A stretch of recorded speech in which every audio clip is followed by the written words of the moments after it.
ஹிந்து இறந்துடுறாரு. அவங்களுக்கு 2 பிள்ளைங்க இருக்காங்க, ஒரு மனைவி இருக்காங்க, அவங்க அம்மாவும் இருக்காங்க.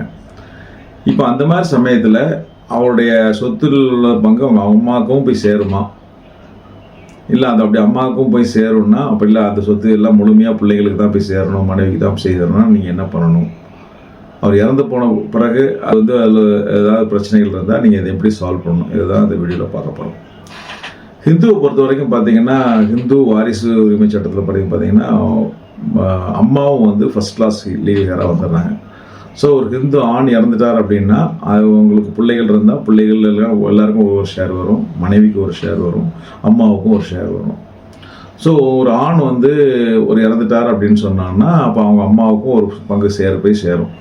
ஸோ அப்போ நீங்கள் என்ன பண்ணணும், ஃபியூச்சரில் நாளைக்கு இப்போ நம்ம அம்மா அவங்க கூட தான் இருக்கிறாங்க, ஒன்றும் பிரச்சனை இல்லை, அம்மா காலத்துக்கு அப்புறம் நாங்கள் விற்றுக்கிறோம் அப்படின்னு சொல்லி நினச்சிங்கன்னா அப்போ அம்மாவுடைய பங்கு என்ன ஆகும் அப்படின்னு சொன்னீங்கன்னா, அம்மா காலத்துக்கு பிறகு அது அவங்களுடைய வாரிசுகளுக்கு போகிறோம்.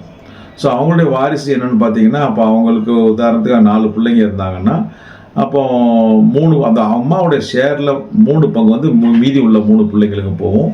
ஒரு பங்கு ஷேர் இந்த இறந்து போனவருடைய மனைவிக்கும் பிள்ளைகளுக்கும் சேரும்.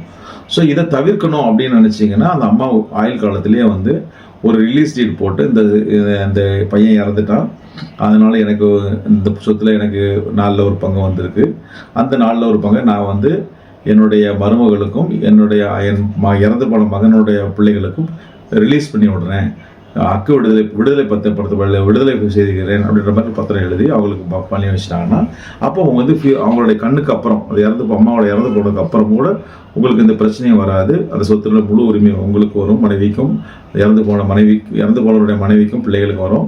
அவங்க நாளை பின்னா விற்கணும்னு நினச்சா விற்றுக்கலாம். இப்போ அப்படி இல்லாமல் ஒரு செட்டில்மெண்ட் டீடும் கூட எழுதி போடுறதா எழுதிக்கலாம். இப்போ அந்த இறந்து போனவருடைய அம்மா தன்னுடைய மருமகளுக்கும் தன்னுடைய இறந்து போனவருடைய பேரம்பேத்திகளுக்கும் எனக்கு அவன் இறந்து போன பையனிலிருந்து வந்த பங்கை நான் இவங்களுக்கு செட்டில்மெண்ட் பண்ணுறேன் அப்படின்னு எழுதி வைக்கலாம். இல்லை உயிர் எழுதி வைக்கிறேன் நான் எழுதி வச்சுக்கலாம். இல்லை நீங்கள் ஒரு ரிலீஸ் டீட்டு போகிறதா போட்டு வச்சுக்கலாம். அப்படி போடாமல் பேசாமல் எதுக்கிட்டும் அவங்க இறந்து போனப்பறம் நான் பார்த்துக்கலாம், இறந்து போனப்பறம் அப்படின்னா அந்த பங்கு அவங்களுடைய பங்கு அவங்களுடைய வாரிசு நம்பரில் அவங்களுடைய இறந்து போகிற சகோதர சகோதரிகளுக்கு போய் சேர்றதுக்கு வாய்ப்பு இருக்குது. அதை பாதுகாப்பாக வச்சுக்கணுன்னா நீங்கள் அவங்களோட ஆயுள் காலத்திலேயே ஒரு ஆவணங்கள் எழுதி உங்கள் உரிமையை பாதுகாத்துக்குங்க. சொத்து சம்மந்தமாக சட்ட சம்மந்தமாக எந்த விதமான சந்தேகமும் ஆலோசனை இருந்தால் நம்பரை கான்டாக்ட் பண்ணுங்கள். அடுத்த டாப்பிக்கை உங்களை சந்திக்கிறேன். அதுவரை உங்களிடமிருந்து விடைபெறுவது உங்களில் ஒருவன் ரஷ்யா கலை. நன்றி, வணக்கம்.